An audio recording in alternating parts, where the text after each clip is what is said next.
Halo, Assalamualaikum. Jumpa lagi di sini di channel sejarah awal terbentuknya brand terkenal dunia. Kali ini kita akan membahas sejarah awal terbentuknya brand otomotif terkenal Ford. Tapi sebelumnya jangan lupa untuk selalu mendukung kami dengan subscribe channel ini, agar kami selalu memberikan info edukatif seputar sejarah awal terbentuknya brand terkenal lainnya. Mari kita mulai. Ford Motor Company didirikan pada tanggal 16 Juni tahun 1903 di Detroit, Michigan, oleh Henry Ford bersama 11 investor lainnya. Sebelum mendirikan perusahaan mobilnya sendiri, Henry Ford telah bereksperimen dengan kendaraan bermesin, termasuk quadricycle-nya, di tahun 1996 yang menggunakan rangka sederhana dan mesin 2 silinder. Ford dan investor mendirikan perusahaan agar dapat memproduksi mobil secara massal, menyasar pasar konsumen umum, bukan hanya kelas atas. Pada tanggal 15 Juli tahun 1903, Ford mencatat pesanan pertamanya untuk mobil model A senilai 850 US dollars dari seorang dokter gigi di Chicago, Ernst Fenning. Mobil tersebut diproduksi di pabrik kecil Ford di Mack Avenue, Detroit, dan dikirim dalam waktu seminggu. Pada tahun pertamanya, pabrik Mack Avenue menghasilkan sekitar 1.000 mobil. Ford berfokus pada produksi efisien dengan biaya rendah agar mobil bisa dijangkau konsumen biasa, bukan hanya kalangan elit. Di tahun 1908, Ford meluncurkan Model T, mobil untuk semua orang, dan menjadi ikon industri otomotif saat itu. Model T sangat sukses karena mudah diproduksi, murah, dan relatif mudah dirawat dan menjadi kendaraan dominan di era awal otomotif Amerika. Ford pun mengembangkan inovasi besar dalam manufaktur. Pada Desember 1913, ia memperkenalkan jalur perakitan bergerak atau moving assembly line yang drastis menurunkan waktu produksi. Dengan jalur perakitan bergerak, kapasitas produksi meningkat besar dan biaya produksi per unit jadi menurun, sehingga Ford bisa menurunkan harga jual mobil. Inovasi ini juga memicu revolusi industri manufaktur secara luas dan diterapkan di berbagai industri non-otomotif. Pada tahun 1914, Ford memperkenalkan kebijakan upah sebanyak 5 US dollar per hari untuk pekerjanya dan bekerja selama 8 jam dan menjadi kebijakan yang sangat progresif di zamannya. Kebijakan upah ini membantu mengurangi perputaran tenaga kerja dan meningkatkan produktivitas, sekaligus memperkokoh citra perusahaan. Sepanjang tahun 1920-an, Ford melakukan ekspansi internasional dengan mendirikan pabrik dan operasi di Eropa, Amerika Latin, dan Asia. Pada tahun 1922, Ford mengakuisisi Lincoln Motor Company dan memperluas segmen pasarnya ke mobil mewah. Ford juga meluncurkan merek Mercury pada tahun 1939 sebagai segmen menengah antara Ford umum dan Lincoln mewah. Pada akhir tahun 1990-an, produksi Model T dihentikan dan digantikan oleh Model A sebagai respons terhadap kebutuhan konsumen yang berubah. Ford juga memperluas fasilitas produksinya dengan pembangunan kompleks pabrik seperti River Rouge Complex di Dearborn yang menjadi pusat produksi terintegrasi besar. Kompleks River Rouge mencakup fasilitas produksi baja, pengecatan, perakitan investasi besar yang memungkinkan Ford mengendalikan rantai pasok internal. Ketika Perang Dunia II meletus, Ford Motor Company menjadi salah satu pilar industri pertahanan Amerika. Ford menghentikan produksi mobil sipil dan beralih ke produksi kendaraan militer, seperti truk, tank, dan pesawat tempur. Salah satu kontribusi terbesar Ford adalah dengan memproduksi pesawat pembom B-24 Liberator di Willow Run, pabrik raksasa yang dibangun khusus, yang mampu memproduksi satu unit pesawat B-24 di setiap 63 menit, prestasi yang sangat luar biasa di zamannya. Produksi massal di era perang ini menunjukkan kekuatan sistem manufaktur Ford yang efisien dan terkoordinasi. Setelah perang usai pada tahun 1945, Ford kembali memproduksi kendaraan sipil dengan penyesuaian desain dan teknologi. Henry Ford yang sudah lanjut usia menyerahkan kepemimpinan perusahaan kepada cucunya, yaitu Henry Ford II. Di bawah kepemimpinan Henry Ford II, perusahaan menjalani modernisasi besar-besaran dalam struktur manajemen dan operasional.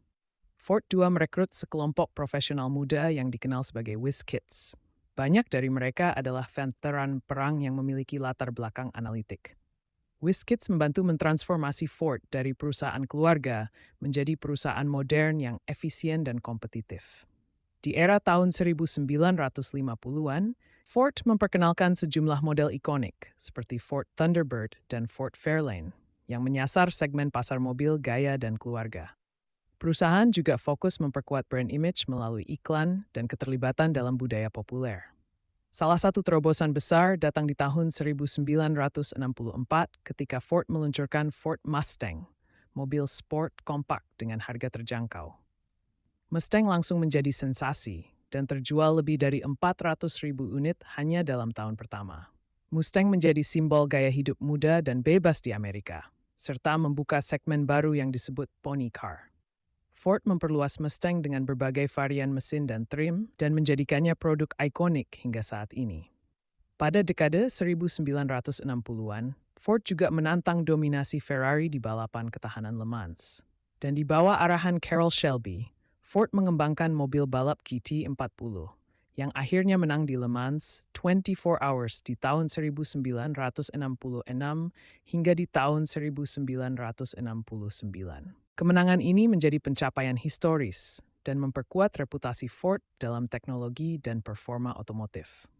Pada era ini, Ford ingin menunjukkan bahwa mereka tidak hanya fokus pada volume, tapi juga inovasi dan prestise merek.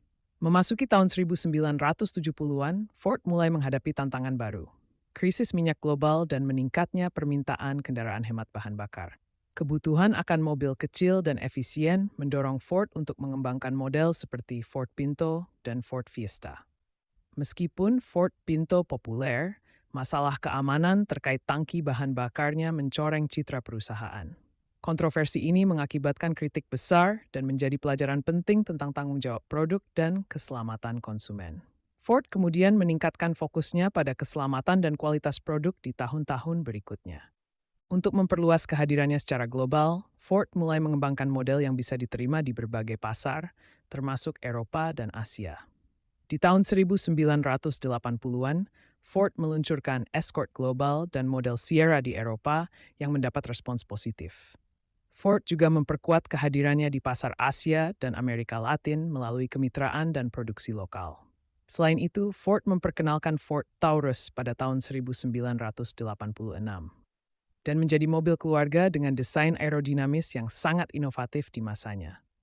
Taurus menjadi salah satu model tersukses Ford di dekade itu dan menandai awal kebangkitan desain otomotif Amerika. Di sisi manajemen, Ford terus memperbaiki struktur organisasinya untuk menghadapi persaingan global. Dan pada tahun 1987, Ford mengakuisisi Aston Martin dan menambah portofolio merek mewahnya. Kemudian, pada tahun 1989, Ford mengakuisisi Jaguar Cars dan memperluas jangkauannya di segmen mobil premium Eropa. Aksi akuisisi ini terus dilanjutkan dengan pembelian Volvo Cars pada tahun 1999 dan juga sebagian saham Mazda. Strategi ini menciptakan Premier Automotive Group yang menaungi merek-merek mewah di bawah payung Ford. Namun, pengelolaan berbagai merek premium ini terbukti menantang dan kurang menguntungkan dalam jangka panjang. Di dekade tahun 1990-an, Ford memperluas produksi SUV dan truk, termasuk model populer seperti Ford Explorer dan F-Series. F-Series bahkan menjadi truk terlaris di Amerika selama lebih dari 40 tahun dan menjadi tulang punggung penjualan Ford. Ford juga mengembangkan teknologi seperti sistem penggerak 4 roda, airbag ganda, dan sistem hiburan dalam kendaraan. Di akhir tahun 1990-an, perusahaan mulai menghadapi tekanan dari meningkatnya biaya operasional dan persaingan global. Dan naiknya harga bahan bakar dan persaingan dari produsen Jepang dan Korea hingga memasuki awal tahun 2000-an, Ford mengalami penurunan penjualan dan profit, terutama karena biaya operasional yang tinggi dan produk yang kurang kompetitif. Perusahaan juga mulai menutup beberapa pabrik dan mengurangi jumlah tenaga kerja sebagai bagian dari strategi penghematan. Hingga di tahun 2006, Alan Mulally, mantan eksekutif Boeing, ditunjuk sebagai CEO Ford untuk menyelamatkan perusahaan dari krisis.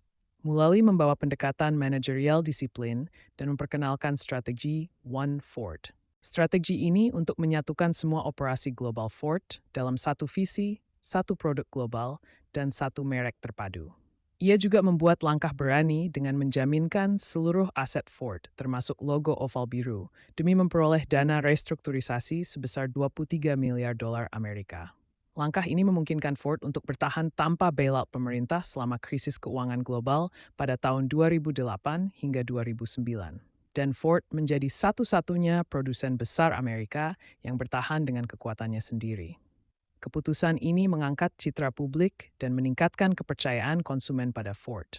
Di bawah kepemimpinan Mulally, Ford fokus pada peluncuran produk-produk baru dengan desain dan efisiensi bahan bakar yang lebih ditingkatkan.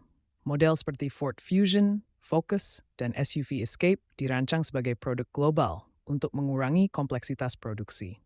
Ford juga menjual merek-merek non-inti seperti Jaguar, Land Rover, Volvo, dan melepaskan kepemilikan saham di Mazda.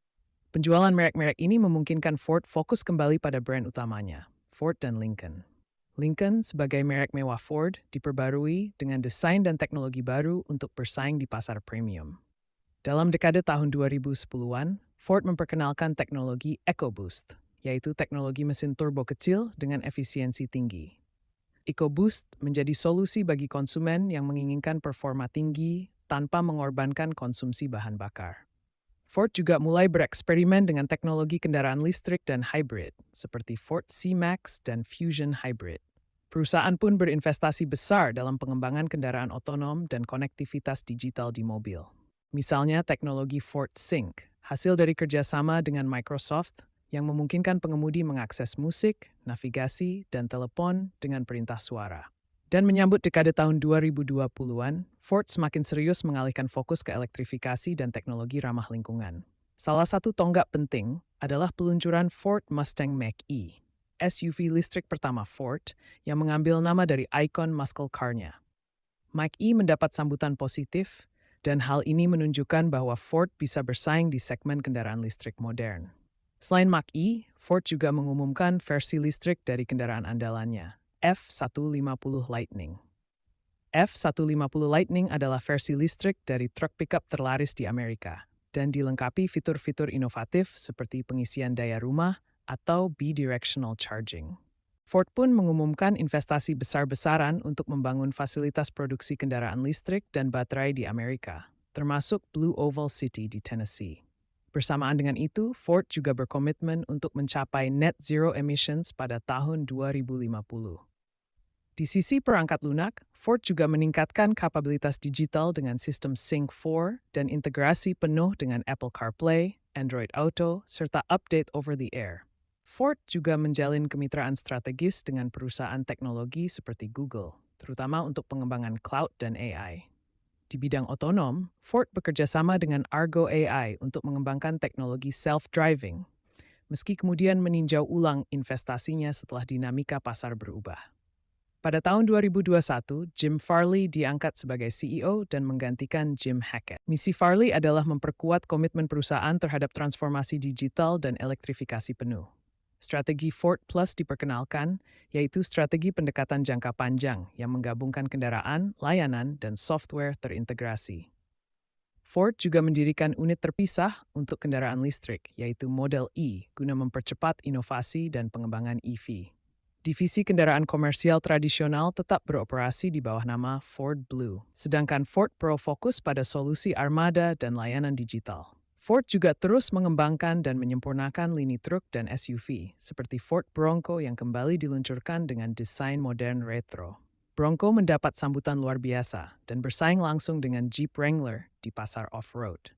Selain itu, Ford tetap memproduksi dan memperbarui model global seperti Ranger, Everest, dan Transit. Komitmen global Ford tetap kuat, dengan produksi dan pemasaran di lebih dari 100 negara. Sampai saat ini, Ford terus menyeimbangkan warisan historisnya dengan langkah-langkah inovatif menuju masa depan mobilitas yang elektrifikasi, digital, dan berkelanjutan.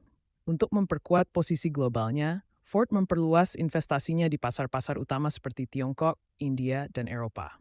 Di Tiongkok, Ford sempat mengalami pertumbuhan pesat lewat kemitraan dengan Changan Automobile dan meluncurkan berbagai model khusus untuk pasar Asia. Namun, persaingan ketat dan perubahan preferensi konsumen menantang Ford untuk menyesuaikan produknya dengan lebih cepat. Untuk mengatasi hal ini, Ford menerapkan strategi pendekatan Build Where We Sell yaitu memproduksi kendaraan di pasar yang sama dengan target konsumennya. Di Eropa, Ford terus memproduksi model hatchback, crossover, dan kendaraan komersial ringan yang disesuaikan dengan kebutuhan pasar lokal. Model seperti Ford Focus, Fiesta, dan Kuga atau Escape sangat populer di kawasan ini. Namun, di tahun 2023, Ford mengumumkan rencana untuk mengurangi portofolio kendaraan berbahan bakar gas di seluruh kawasan Eropa dan beralih penuh ke sistem listrik pada tahun 2030. Ini termasuk menutup beberapa fasilitas produksi lama dan mengganti lini kendaraan lama dengan model listrik terbaru. Ford juga mengembangkan arsitektur khusus kendaraan listrik yang akan digunakan di berbagai model masa depan. Ford Explorer Electric Vehicle menjadi salah satu contoh kendaraan listrik masa depan mereka untuk pasar Eropa. Di Amerika Selatan, Ford menghadapi tantangan ekonomi yang menyebabkan penghentian produksi di Brasil pada tahun 2021. Meski begitu, Ford tetap aktif menjual kendaraan impor dan fokus pada model global seperti Ranger dan Bronco. Di Afrika dan Timur Tengah, Ford bekerja sama dengan distributor lokal dan tetap mempertahankan kehadiran brandnya di segmen SUV dan truk. Secara global, Ford terus memperkuat sistem digitalnya melalui platform cloud dan aplikasi seperti Ford Pass yang menghubungkan konsumen dengan layanan digital.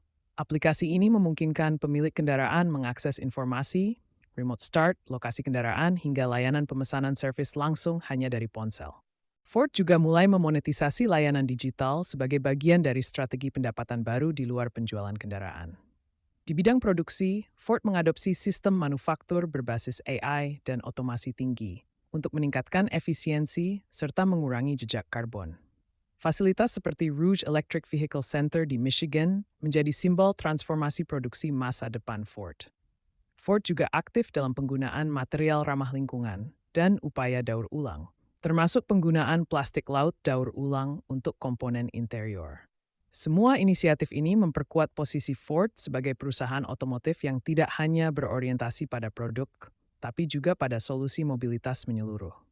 Ford semakin memperkuat kemitraan strategisnya dengan perusahaan teknologi global untuk mempercepat transisi ke ekosistem mobilitas pintar. Salah satu langkah penting adalah kolaborasi dengan Volkswagen Group dalam pengembangan kendaraan listrik dan teknologi self-driving. Melalui kesepakatan ini, Ford dapat menggunakan platform MEB milik VW untuk mempercepat peluncuran mobil listrik di Eropa.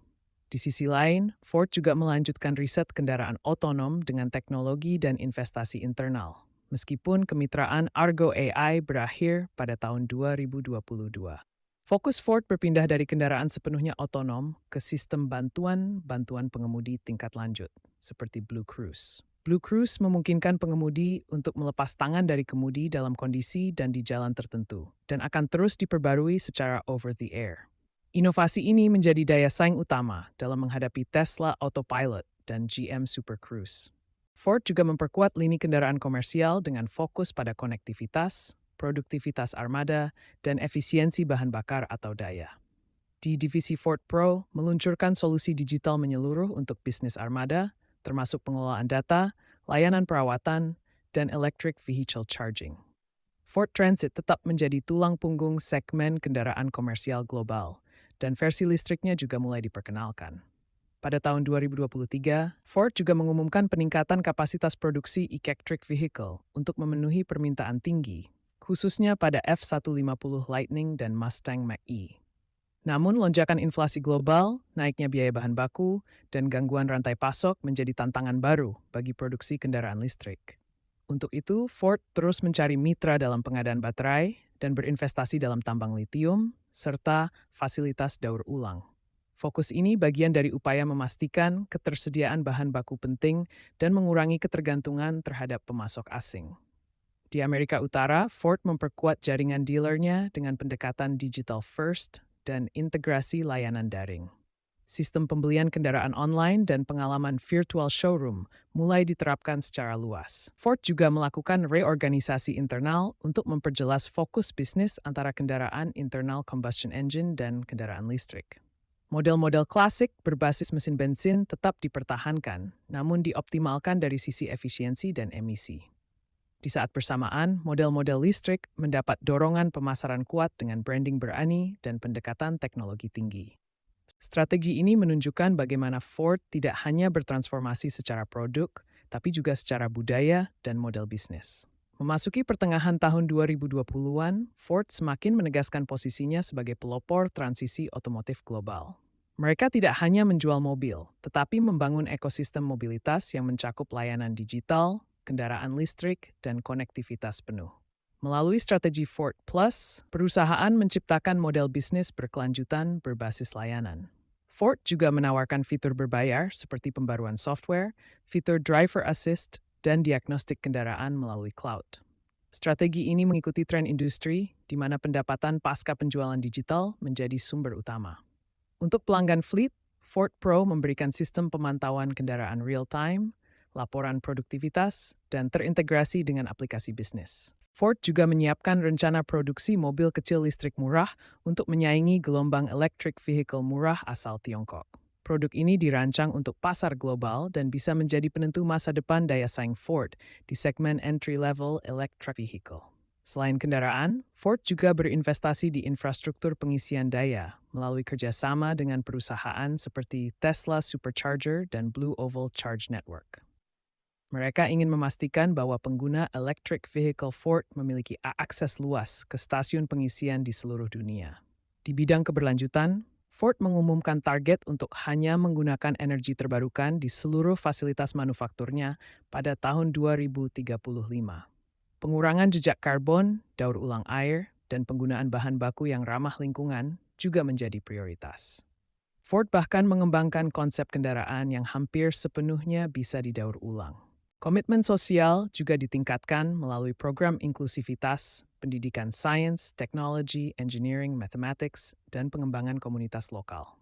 Melalui Ford Fund, mereka membantu membiayai pendidikan otomotif, pelatihan kerja, dan bantuan darurat. Di tengah tantangan geopolitik dan perubahan ekonomi global, Ford tetap bertahan berkat fleksibilitas rantai pasok dan jaringan globalnya. Pada tahun-tahun terakhir, Ford semakin memperkuat hubungannya dengan konsumen melalui layanan pelanggan digital dan komunitas loyalis merek. Klub Ford Bronco, komunitas Mustang, dan event global seperti Ford Heritage Days adalah salah satu strategi untuk membangun hubungan emosional yang kuat dengan pengguna. Ford telah berkembang dari sekadar produsen kendaraan dan kini menjadi perusahaan teknologi mobilitas global. Ford berdiri sebagai simbol perpaduan antara warisan otomotif Amerika dan inovasi masa depan.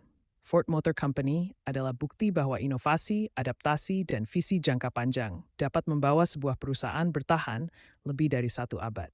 Dari awalnya yang hanya revolusi produksi massal oleh Henry Ford hingga transisi menuju kendaraan listrik, Ford telah membentuk wajah industri otomotif global. Dengan menjaga akar sejarah sambil menatap masa depan penuh teknologi dan keberlanjutan, Ford tetap menjadi pelopor di tengah persaingan ketat industri mobil dunia. Terima kasih sudah menonton dan jangan lupa untuk selalu mendukung channel ini dengan like, komen, dan subscribe channel ini untuk info seputar sejarah awal terbentuknya brand terkenal lainnya. Wassalam.